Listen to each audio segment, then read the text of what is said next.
You can't laugh. It's a good thing I can take this stuff out at the end. Good thing. Yeah, here we go. You ready? Here we go. Here we go.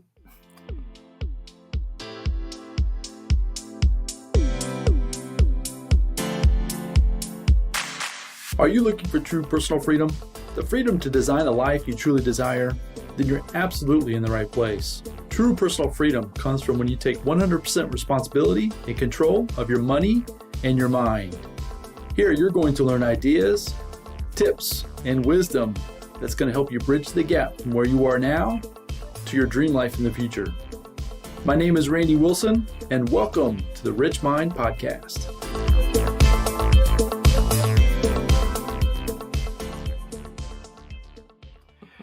All right, everybody, welcome back to the RichMind Podcast. And today I'm coming to you with a very special guest. This is actually something that has been just in the last few weeks or few days that we've actually decided to go ahead and pull the trigger and hit record and get the one and only Staci J Wilson on the podcast. This is my beautiful wife. And the reason why I wanted to do that today is today, actually, as of this recording, while we're doing this recording, today is our anniversary. And I kind of wanted to put a timestamp on that for us as a couple, but then give everybody out there an opportunity to learn more about her. She's been a fantastic part of my life for 27 years as of today. Can you believe that? It's First of all, long time. Yeah, first of all, say hi to everybody. Hello, everybody. So this is Staci. 27 years. And actually, the best part about our relationship is tomorrow. So this is a Thursday. And tomorrow, the 22nd of September, we will have been together completely for 29 years. I always get those confused. 29. Shame on me. So 29 years total and 27 years today. So I thought, what a better way to introduce you to the world, or at least my world, than to get you on the podcast. I just think that would be a lot of fun. So first off, Staci, Yes. Welcome to the show. Thank you. I'm kind of excited to be here. This will be your first podcast episode. And to say you were a little nervous would probably be understating it. Understating it, for sure. This is definitely pushing her outside of her comfort zone. So that's good, because at the same time, we both, right? So as I've launched and kind of done this by myself, you too, we need to get ourselves out there a little bit more. So and realize that it doesn't hurt. It's going to be okay. Okay. I'm trusting you, like always. I'm trusting you. She's trusting me, folks. So this can be a lot of fun. A good conversation. So tell everybody a little bit about yourself. Just a few minutes. Obviously, I know more than most, and I could go on and on and on, but I'd love to everybody hear from you, kind of where you're from, where you've been, tell them about the kids, all that kind of good stuff. All right. As he said, I'm Staci. I was born and raised in Fort Wayne, Indiana. I did not move away from Fort Wayne until I went to college. I went to Ball State, which is where I met Randy, of course. Back home, normal. I came from I'm the oldest of three girls and had a wonderful upbringing, had tons of extended family that I grew up with, which made me a lover of family, which was something that was our core when we first got together. That family was very important to me. We met, fell in love, got married very young, and have gone on to create what I consider a very wonderful life together. We have three great kids. They are Riley, Adrian, and Sydney. They are all in their mid-20s, and everybody has moved out in the last year and a half to 2 years. So it's been an adventure raising three kids. I love raising them, and that was my core of what I wanted to be and do forever, as well as be the wife to you. And it all worked out pretty well so far. I have done many, many odd jobs along the way and have served many different roles, and currently serve a role that I have always had passion and love for, and that's in the wedding industry. So that's a little bit about me. I love what I do, and I love my family. That's always first and foremost. So that's the beauty of where I'm coming from, sitting on this side of the conversation, because I can pull out more out of you as we continue on, which I'll make sure that I don't go anywhere that I shouldn't, guys and gals. I don't want to get in any more trouble than I normally get myself in. But at the same time, I'll try to pull out some more nuggets from you. So you posted some pictures, right, online today. Yeah. And one of our friends commented just, "Oh my gosh, those pictures." And it's like, yeah, oh my gosh, what in the world? I mean, we were 21 and 22 when we got married. 21 and 22. And our oldest is 25, almost 26. Yeah. And our youngest is 21, turning 22. And so at Sydney, our youngest's age, is when those photos and when we first went on this adventure that we are calling together this our marriage. Life. Yeah, our life. Yes, very much. So going back, or even just thinking about that back then, because at 21 or 22, when we first met, we were in our 20s, or right at 20. Yeah. You might even have been 19. Yeah. What in the world were we thinking? Well, for me, I think it was just that normal. We were sophomores in college, and between going to school and thinking, you got to figure that thing out and what you're going to do the rest of your life. But at the same time, of course, at that age and that stuff, it's very much, who are you going to be with the rest of your life? Everybody's at school trying to meet somebody. And right, that's part of life. Everybody, even in high school, somebody's trying to meet somebody and think they're going to be that high school sweetheart set. We weren't running in the same circles, but when our circle crossed, that was an interesting meetup, and it just felt right. And I don't know what we were thinking after that, because then we just were together basically every minute of every day that we could. Class and work got in the way, but other than that, we were just always together. That's how it's been even up till now. Yeah, even now. Very rarely do we ever spend days. I mean, we've gone just most recently. You've had a couple of trips that you've been away for days. Yeah, and that's just not normal. Even with my old job working, that was not normal for us to be away from each other. Yeah, we never had a job that was like traveling related or anything like that. No. So, no, I mean, other than, overnights once in a while, taking the kids to visit Fort Wayne or something like that. And when you were still working, that was the only time. It might be a Friday night and Saturday night, but that was the extent of it. So on this podcast, I try to talk about personal freedom, right? Yep.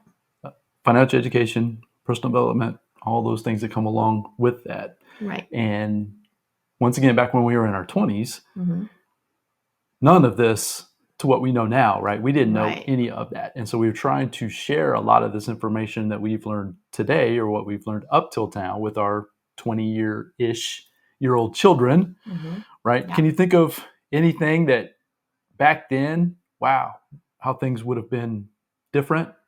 I don't want to say better, but changed. I mean, I can remember. Anyways, I'll just leave that with the question. Ahead. I just can remember when we both decided to drop out of college, right? Yeah. We decided at 21, 22 that school wasn't going to be the thing, that together we were going to be the thing, that we were going to go figure out this whole thing called life. We decided that I was going to go to work at some point, and the kids started to show up soon after, that you were going to stay home with the kids. And that was a huge sacrifice, to the point where, but we stuck to that. Yeah. Do you ever think back and regret that we ever did that? Oh, no, heavens, no. No, I've always told you, I felt like our life, even meeting and how it's unfolded, it's just how it's supposed to be. I don't know that we would have, I don't know. I eventually finished college, so that was still one of my goals, and you were super supportive for me to finish that. But when I took that on was probably not necessarily the right time in life to take that on, but I did. And but tell everybody why that wasn't such a good time. It was just a huge goal for me too. I wanted to be one of the first in my family to ever go to college, finish college. It had been a personal goal of mine to accomplish something bigger than myself, something I felt was huge, right? And I did that, and that was very powerful back in the day when I finished that. I went back to college, and that's what you're getting ready to ask me. I went back to school when I had a almost 4-year-old, almost 2-year-old, and I was almost ready to deliver our third child. First semester back. And I went on to do basically 4 years of school in 2.5 years, taking 18 credit hours a semester year round, summers also, while raising. When I graduated, they were 3, 5, and 7. when I graduated college. So I went from newborn to 3, and so the part of that story that she's leaving out that impacts me when I think about it is that I was not around. I wasn't. Yeah, he was working. Yeah, he was working. So part of the nonstop. agreement was the grind that I was going to go to work, and my job at that moment was in retail, and it was literally 24/7. I was hustling to move my way up the ladder of this business or this company. And to do that meant travel. So we said we weren't apart much. Or the business, the company I was with was very local, meaning within the state. So I was always within driving distance of getting back and forth from home. So very rarely did I ever spend nights on the road. But at the same time, I was gone from 5, 6 in the morning till 12, 15 hours a day. Oh, at least. Yeah, and at least 6 days a week, sometimes 7. Yeah, sometimes 7. Yeah. And so you didn't have any support to do. No, That's the point I'm trying to make, folks, is that she did all this 18-hour credit hours, raising 3 kids by herself.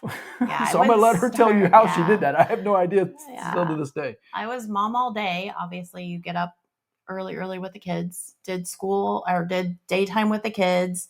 I mainly did classes late afternoon and evenings. So sometimes you were home to help, but I also had cousins that would come help babysit, friends that would help babysit, aunts that help babysit. So I could go do a class or 2. I did classes online, which was brand new at the time, which was really weird because they were not.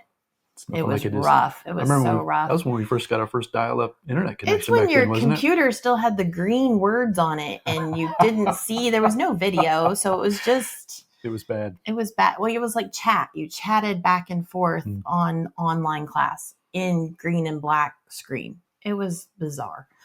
But it got the job done. It gave me the ability to get done. And I wouldn't start homework till everybody was asleep at 9, 10 o'clock at night. And I'd do homework till 2 or so in the morning and go to bed and get up at 6, 7 o'clock and start all over again. Hence why I only need 4 or 5 hours sleep to function at any given time. Yeah, we are completely opposite when it comes to that too. That's a totally different story as far as I need my sleep and she can function with very little. So talk about how did you do that from a mindset standpoint?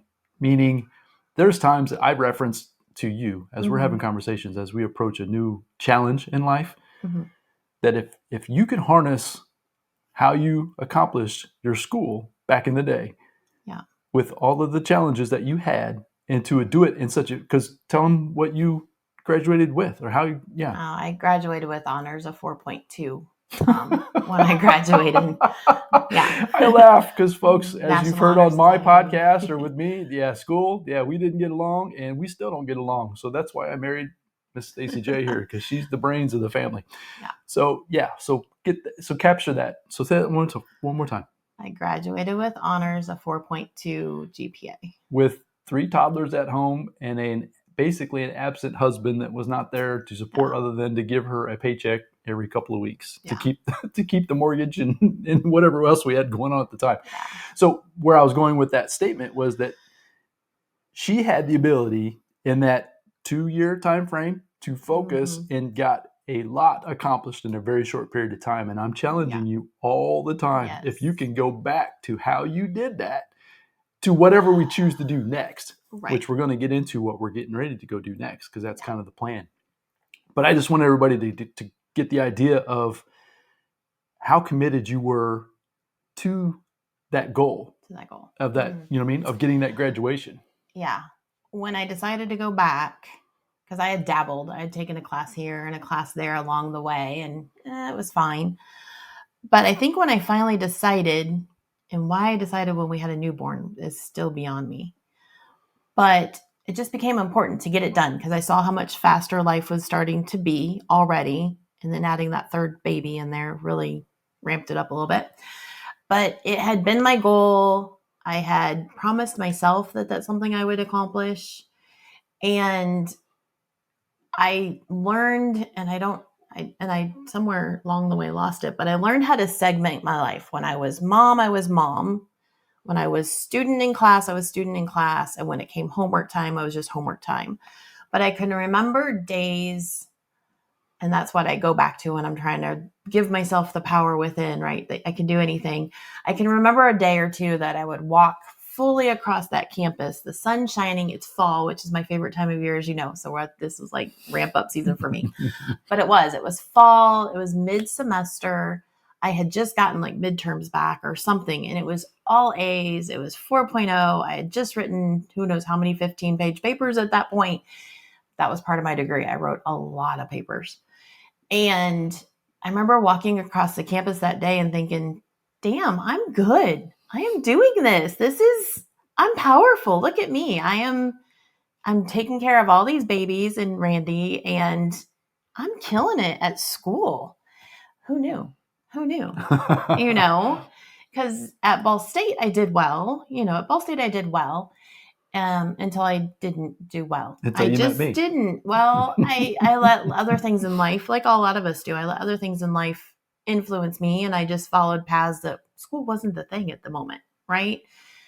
Meeting people and hanging out and doing stuff and all that was more important than going to class or doing the homework at the time. But I fell in love with the process of school. I always loved school, so I fell in love with the process again of going to class, walking across campus, being one of the older ones in the group, which really sounds weird because I was like 22, 23, 24, so, or somewhere in there.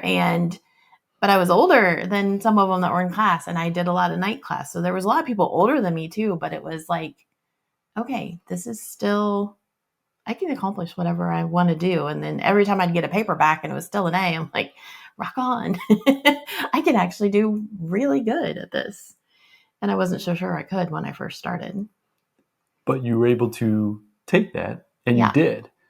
Yes. And it kept pushing you to get to that final. I remember the night when we went to your graduation. I still vividly remember. So this is all prior to digital folks, right? So that means you got to remember, I don't have a lot of photos. I took a few, but it wasn't anything like it is today, right? You can snap like 1,000 photos in a second. I mean, it's like, it's nothing like it was. It's like you talked about your papers that you're writing. We had a word processor, right? Mm-hmm. Isn't that the one that my dad gave us? We had a word processor. We had one for my family, right? Yeah. That's how you typed your, That's how it was a word processor. Yeah. And I didn't have a computer. Yeah. I'd come home late at night working 10, 11 o'clock, get home midnight, 1 o'clock, and you're still up typing away on this word processor trying to get this paper done. It was just it's just amazing. It still amazes me, and that's why I wanted you to share that story, because even still to this day, 27 years later, so we're probably talking 25 years ago, how you were able to accomplish all of that in a relatively short period of time, with all the obstacles and challenges that you had, and then to do it in such an excellent way, meaning the accolades that you received, right? The grade point average, and then graduating with honors. And that's just, remember going to National Honor Society induction with you and all that. That was a huge night. And so I just wanted to be out there in the digital world that I'm acknowledging the fact that, and I tell you this all the time, but I want everybody else to know that as well, is that that's where, when I saw you do that, it was like, wow, you can accomplish anything. And so it's just been a matter of us through the 25 years since, just figuring it out, right? And we've done a lot. Well, we have done a lot. So that's where I wanted to pivot a little bit more into you being a mom and what that means to you. Yeah, I know. So you, by far, my mom was fantastic. Anybody that knows my story, my mom unfortunately has passed. But at the same time, my mom was beautiful. She was awesome. Everything that I ever needed or wanted, my mom was there for me. That is exactly what I found in Staci J. So, well, it is. So to say my kids, and I tell them all the time, my kids hit the jackpot because they've got Staci as their mother because she's so great. So where I want to go with the question that I have is, tell us about how then you got out of school and then you went to work raising these kids, right? I mean, that was your job. And just talk about some of those challenges and how much you love it and all those kinds of things. Yeah. So when I finished school, they were 3, 5, and 7. Yeah, right about, turning 3, 5, and 7. So, well, technically when I finished school, they were 2, 5, and whatever they were. They were little. And I finished school, and that's when we made the move to Indy. It was right when school was getting done. And I had no plan. We were Fort Wayne then. We were Fort Wayne. I had finished school in Fort Wayne. And we were coming to Indy because Marsh had moved us down here. The company had moved us down here. And so, yeah, I knew I wasn't going to use my degree right away. So why I was so passionate about getting it done fast, probably because I didn't know how long we were going to be up there. And that's always an option for us. But we didn't know how long we were going to be anywhere for very long. Because of my job. Yeah, right? because that first 7-8 years of us together, we had already moved like 4 times. Right.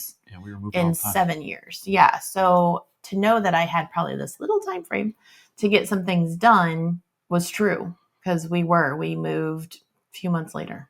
We moved to Indy after I finished school. I had always wanted to be mom. So knowing that we had agreed a long time ago that I was going to get to stay home and raise these kids as long as I wanted to was huge. And I did. I wanted to be there when they woke up. I was there when they went to bed. I was there in between. Now, granted, I had some odd and end jobs here and there that would take me away, but my kids generally, I think they'll tell you, they spent like a 2.5 week stint with a babysitter during the day. And that was it, 2.5 weeks. And it was awful. And they started crying and didn't want to go because you were the one supposed to take them in the afternoon when I was only like 2 hours behind them. And, yeah, I was like, we ain't doing this. This is done. We're done. That ain't going to happen no more. And from there on, they never really had even an opportunity to say that they've had a babysitter, full-time or, like childcare related babysitter. And, when Hugh called the one day you called and you're like, Adrian is refusing to go. She is bawling. She's put herself in her room. I'm like, I'm on my way. We're done. Just let them know that we're done. And that was it. So we realized that the amount of money you were making wasn't worth the cost of paying for the babysitter, plus then the whether you call it trauma or whatever we were putting our kids through, right? They'll tell you all about it now. Yeah. Now that they've gotten older, they vividly remember those stories, and luckily we didn't leave them in those situations. But at the same time, that was part of the agreement when we first. So one thing I share with my kids, and I'll share it now, that we agreed upon, but when we were dating, and it served us well. Mm-hmm. My dad shared this with me. And I'll share this with you now, folks, and I'll get your feedback on it too, Stace, is that if you can agree on 3 things, basically, as you're entering any kind of a relationship, that was money and where the money is going to come from, the kids and who and how the kids were going to be raised, and then the in-laws, how you were going to handle family, meaning involved, not involved, right? You just have to have discussions and agreements on those 3 topics. And if you can come to an agreement in those 3 topics, your chance of success is probably going to go up exponentially. I can speak for us that we've had challenges in all 3 of those topics. But because we, in our early 20s, had discussions about that, had agreements about, so where we're talking about now with the kids, we agreed upon that I was going to be the one grinding and working.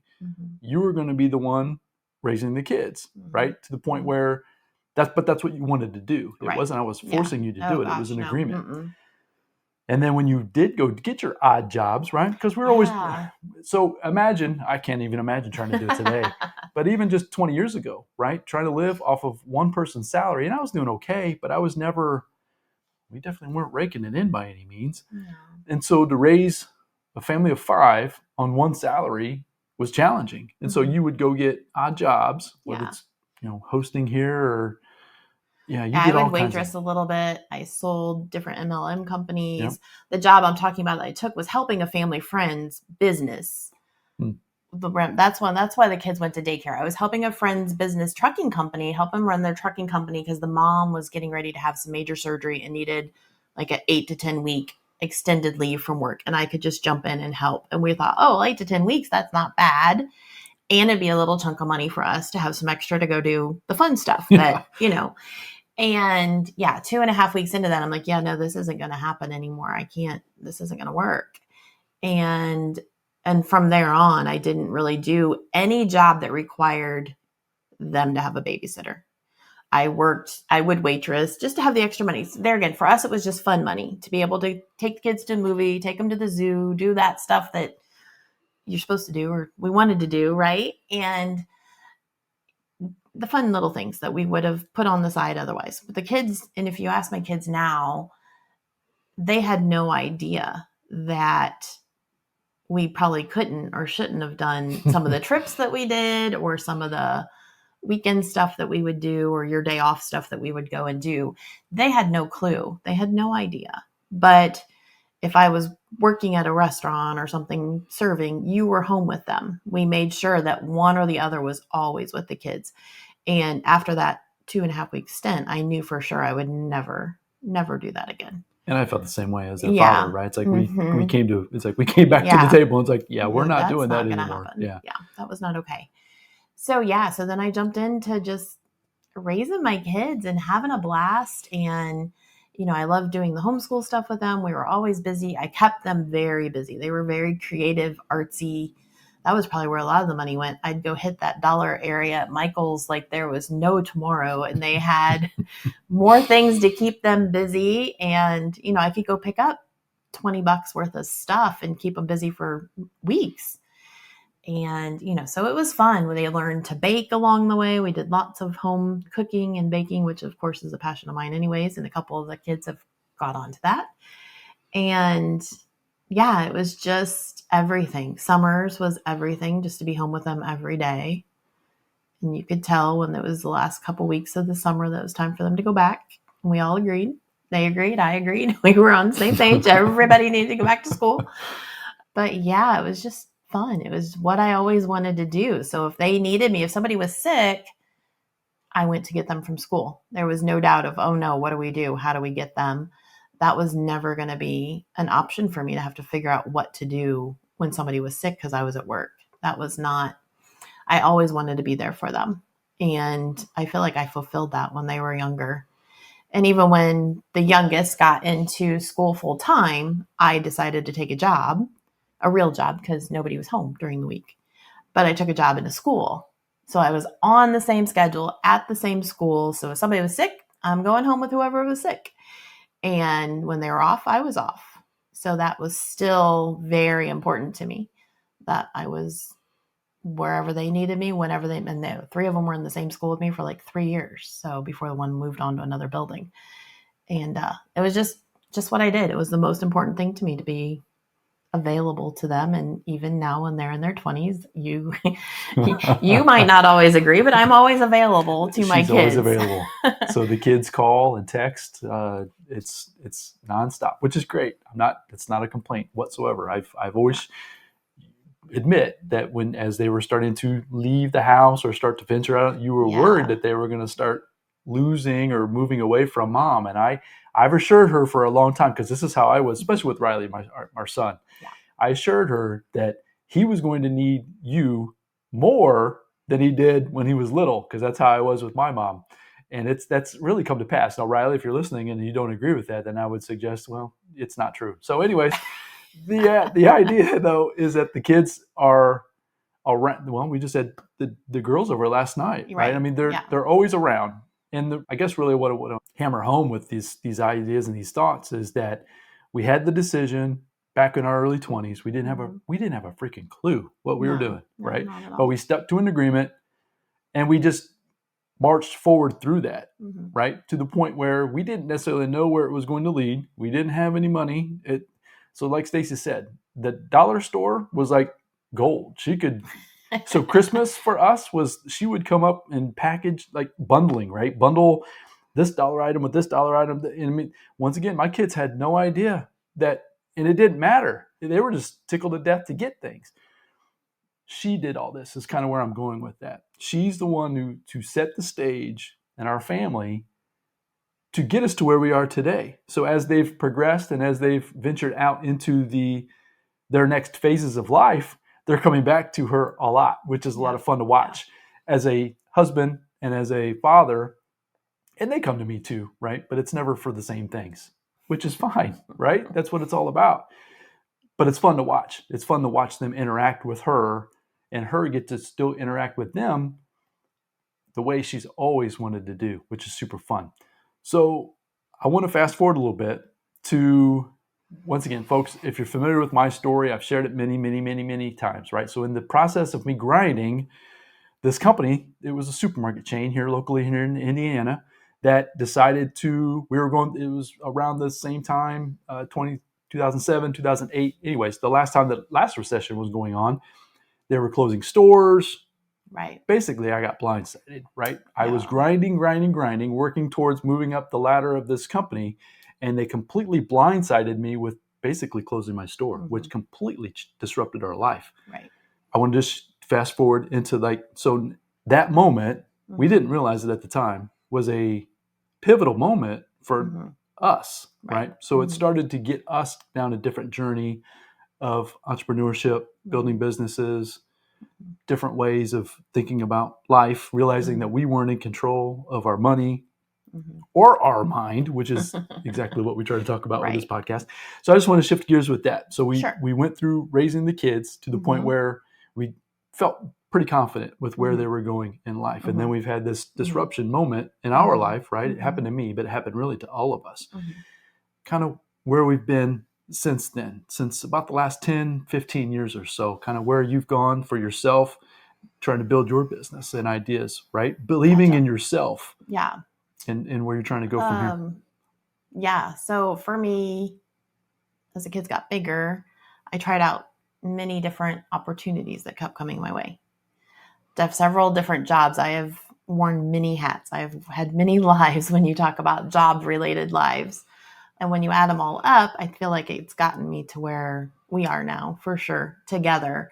Yeah, there was some odd stuff along the way, But it allowed me, for me as a person, I really got on board with all the changes and all the things that you've been talking about probably in the last 5 years for myself.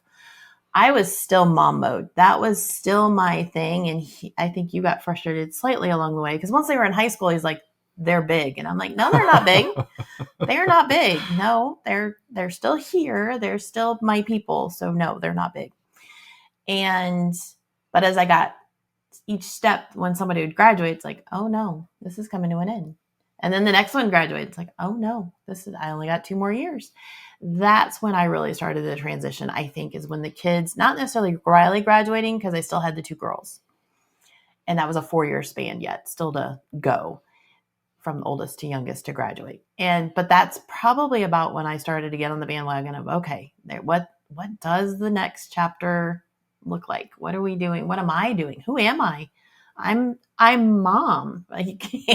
He lived this, so he's laughing. But that's all I knew is I'm mom. I'm mom and wife. Well, wife wasn't going to change. I knew that because we had already started working too when they were middle school and high school to go on dates and really get back to us back then.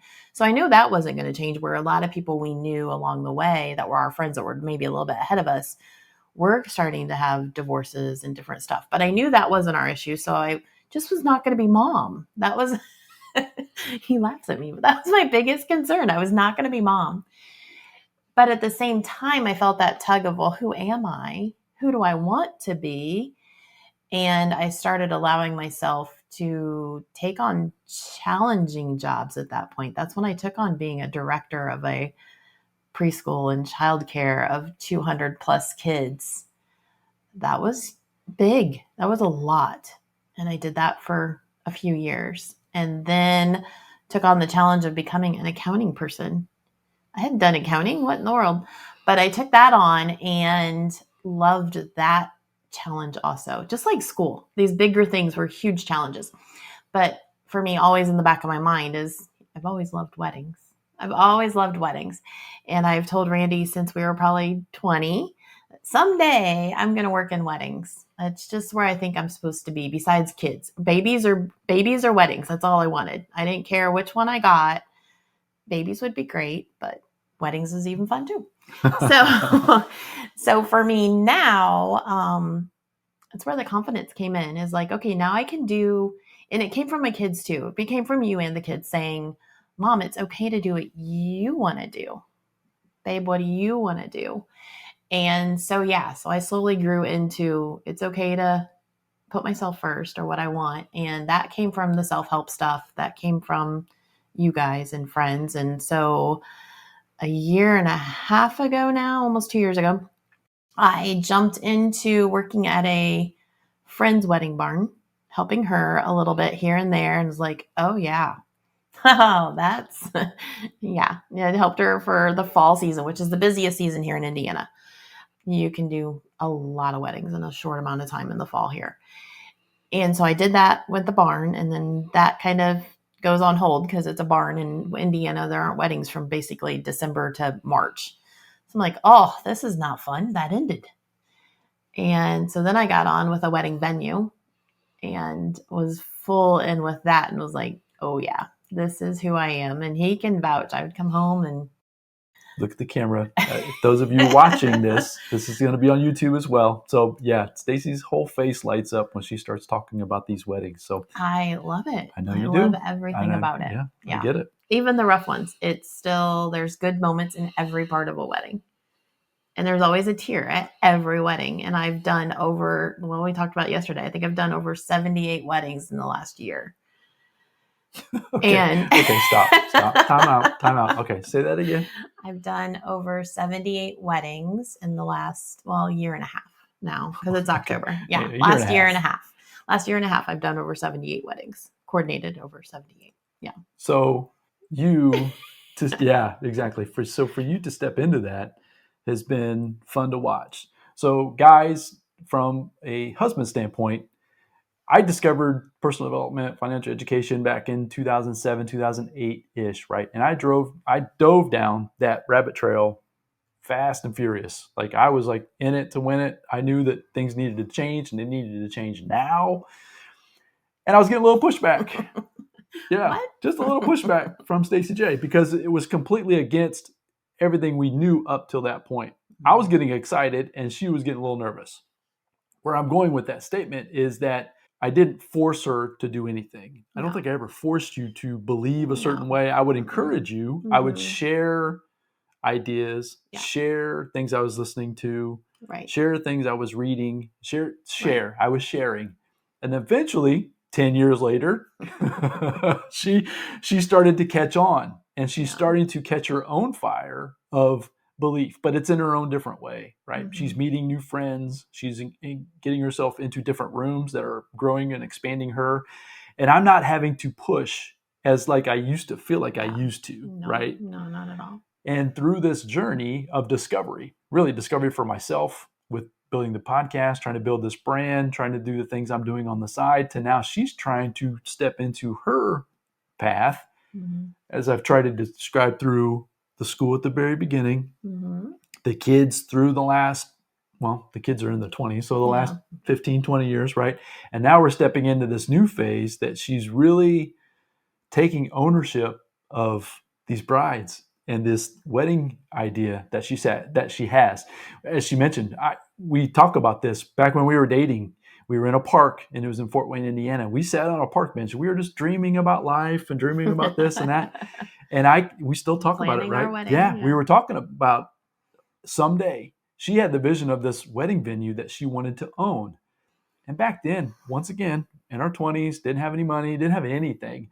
We didn't even know what that meant. But for it to fast forward 27 years, 29 years later, to have it, I mean, we're really close, right? We just need the right things to fall into place. But for you to take that vision of having your own place, but then giving back to the brides that you currently are working with, tell me again, 70, how many? 78. 78.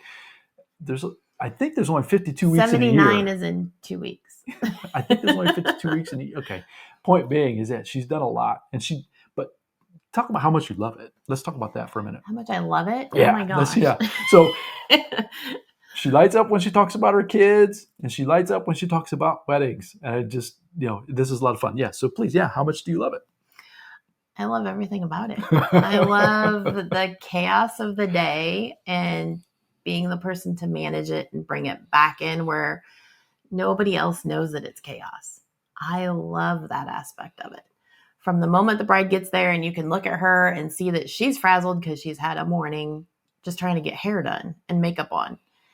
And it's like, okay, I got you now. You're mine. I've got you. And it's fun to be able to see her within the first half hour, calm down, relax, start giggling, and just having fun. That for me is like step number one. And you're just like, okay, that's cool. We're on board now. Here, we're locked and loaded. Let's start going.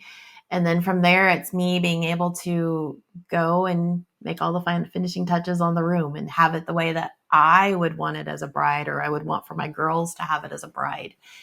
And that's fun and then take a few pictures and run it down to the bride and be like, so what do you think? And see her light up and get excited. So that's like step number 2, where you're like, okay, I won again. Yay. It's like little wins throughout the day.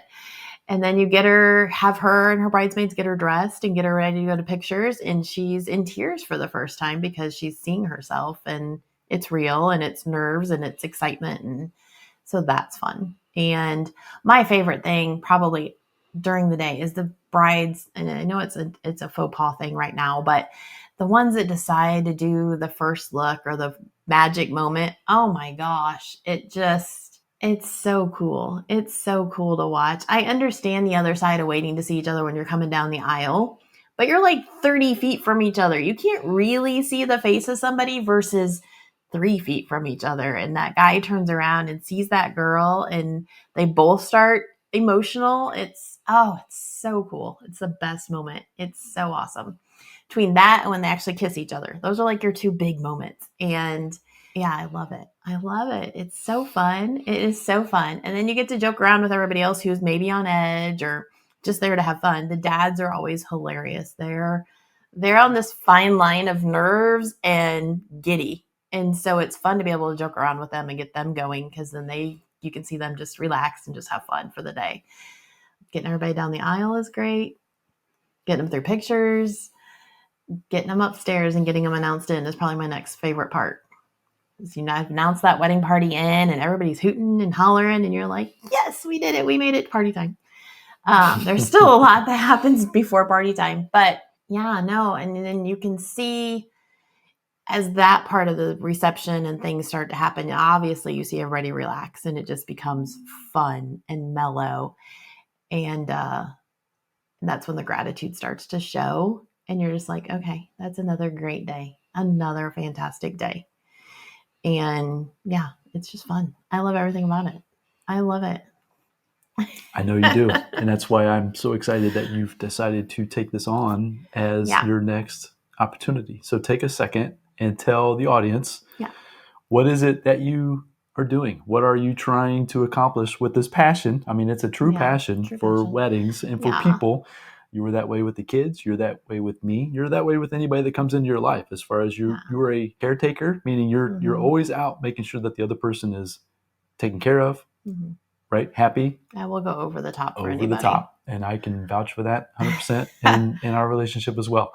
So take a second and just describe to them. We talked about the weddings, but what is it? Yeah. What is it that you're doing? What is it that you're trying to get out there into the world to help these brides have better days and more fun in their weddings? Yeah. Currently, my business is wedding planning, but day of coordinating. Day of coordinating is truly my passion and focus, because wedding planning, most people can figure out what to do. If you have questions, it's easy to help somebody fill in the gaps of wedding planning. That's not the problem. It is day of. People don't realize how many moving parts there are on a day of a wedding. So for me, I want to take that off of, a lot of people ask their maid of honor or their mom to be in charge of all this stuff. Well, they're supposed to be in the moment with you. And so that's where I love to come in and be like, okay, I got you. I know who the caterer is. I know where the cake's coming from. I know when your DJ should be here. You just have fun for the day. And that's hard for some people to let go of. But at the same time, once they realize that, this person really has my back and they get to be in the moment, it's huge. So right now it's trying to help the people, help the brides, get out there with brides that don't know how much help that can be for the day of. Because a lot of people get venues and they don't realize that that's not part of the day, that you're still in charge of all your stuff. And to have somebody else help you with that and take that off of your plate and just be able to be in their moment and then enjoy the day for everybody is huge. And yeah, a lack that I don't think people realize can be easily remedied. So if say a bride is listening to us, or even a couple in general, right? Doesn't have to necessarily be the bride, or even a family that is family. We just had a friend of ours that just went through a wedding and they did not have a coordinator, from what I understand. And after the fact, they're realizing, we understand exactly now what you're talking about. Are there any signs, or are there any like specifics that you can give ideas to help people realize that the value that you're going to bring to them throughout the day?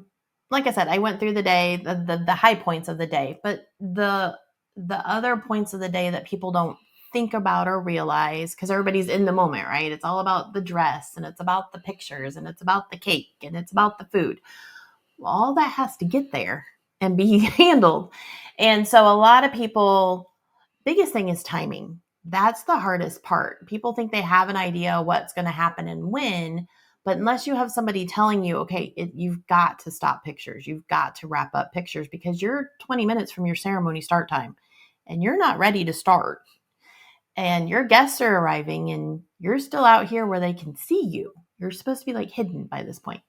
So that's one of the things. And then ceremony is not usually a big deal. Even post-ceremony is not big, but once you get to reception and party time, that's when everybody gets in the moment. Well, if you're at a wedding and you're the bride and groom or the parents and you have 200 plus guests, well, guess what? Those 200 plus guests are trying to talk to you.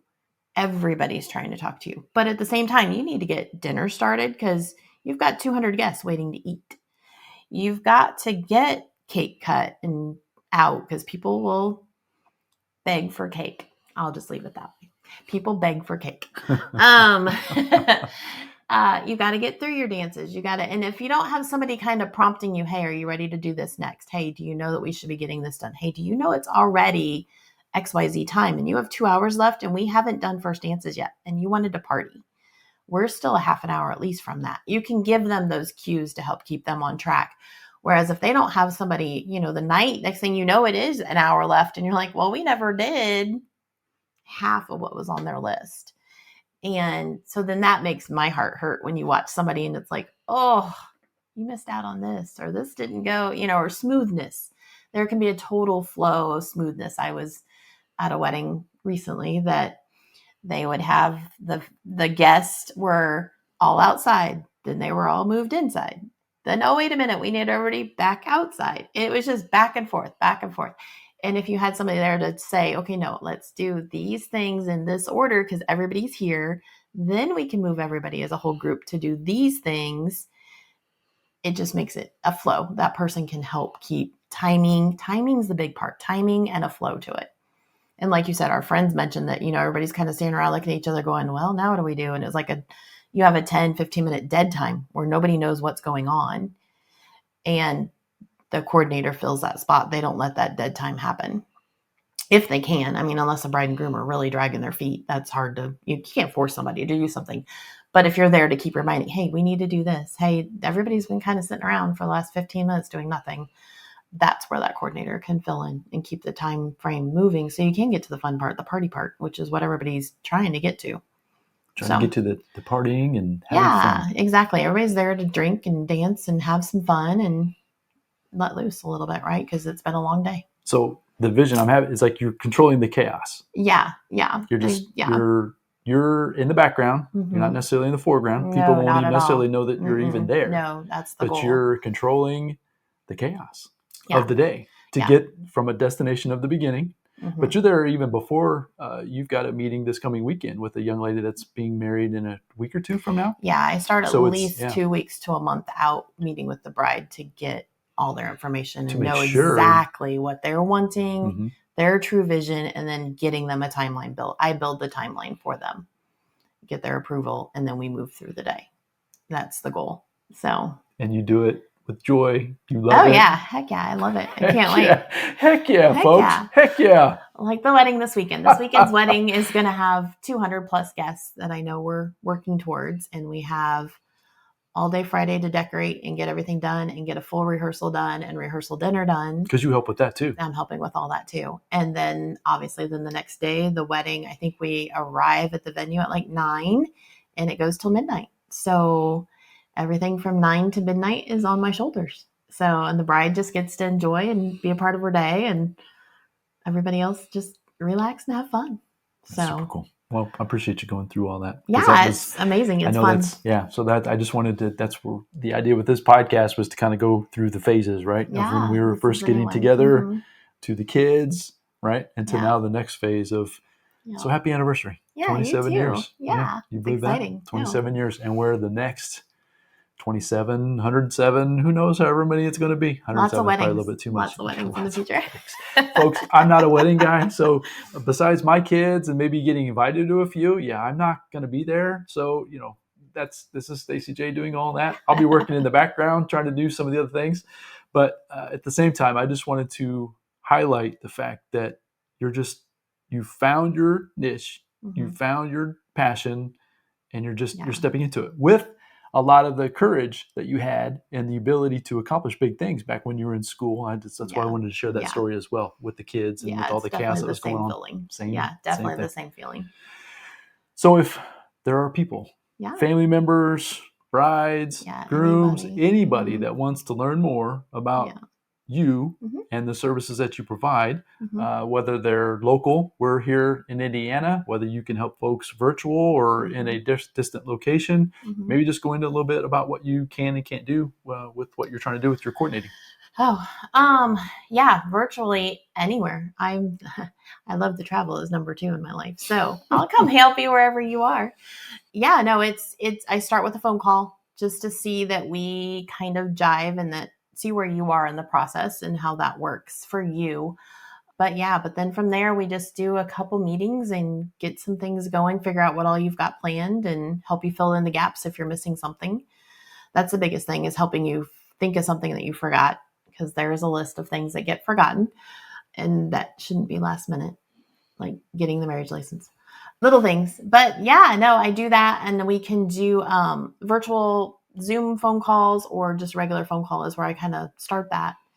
And then in-person meetings to do some things. If I can get to the venue and see a venue with you and those kinds of things, that really helps me get the vision of the place. So, but we just talk through your aspects, your plans, and what you're wanting your day. I get the feel from you of what it's supposed to feel like, because everybody has a different way. A lot of people like the light and flary and lovey and all that, but then you've got the ones that have these crazy themes and stuff that they want to have happen too. And so it's a little bit, from the very simple 50, done as little as 50 guests, and I've done as many as 425.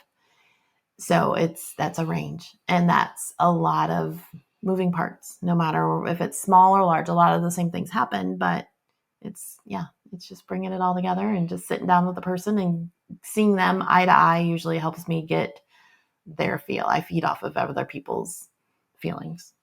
So where do they go to find out more about you? They can go to my website, stacijwilson.com, or I am on Instagram at Staci J Wilson, and Facebook at Staci Keese Wilson, and I think TikTok now too, but I'm not sure what that is. We're working on some TikTok. I've convinced her. I kind of do a lot of the marketing and things for my brand and things like that, and so I'm convincing her to step in front of the camera to do some marketing. So we're going to be on TikTok. And excited. TikTok, doing some reels. We're going to shoot some. Who knew? 27 years ago. That's why it's so funny. So StaciJWilson.com. It's Staci J Wilson on Instagram and Staci Keese Wilson on Facebook. We'll have all of those links in the show notes. You can set up a 30-minute consultation, right? Yep. To get free a free 30-minute. Yep. So free 30 minutes. To see if you guys would be a great fit. And I would encourage you to jump on the phone. And I promise you, she will take very good care of you and your family. So thanks for coming on. This has been fun. This hasn't been too bad, has it? No, it's fun to look back at where we were all that time ago. We talk about it a lot. I know, we do talk about it a lot. So I knew this was going to be an easy conversation. I'm just glad you were willing to come on. Thank you for having me. So happy anniversary. Yeah, you too. All right. So folks, go out there, have a fantastic day. Hit Staci up. If you or someone you know in your family is close to or planning a wedding, she would be a fantastic addition to your team as far as having someone on your side to make sure your day goes as well as you can ever imagine. And she's done it flawlessly for so many times. Really, it's really an amazing thing, and it's fun to watch. So I appreciate you being here with us today. And if we can be of any service to you moving forward, we look forward to that opportunity. So go out there, as I mentioned, have a fantastic day, and we will be back with you with another episode very soon. Until then, bye now.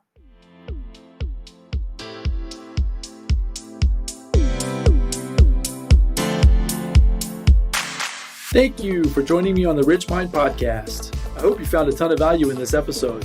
If so, I'd really appreciate a 5-star review, and you can also share it with your family and friends. And as my mentor Jim Rohn shared with me, in order to have more, you must first become more. And in order to become more, you must work harder on yourself than you do on your job. So go out there today and work harder on yourself to become more and build the life of your dreams. Until next time, my friends.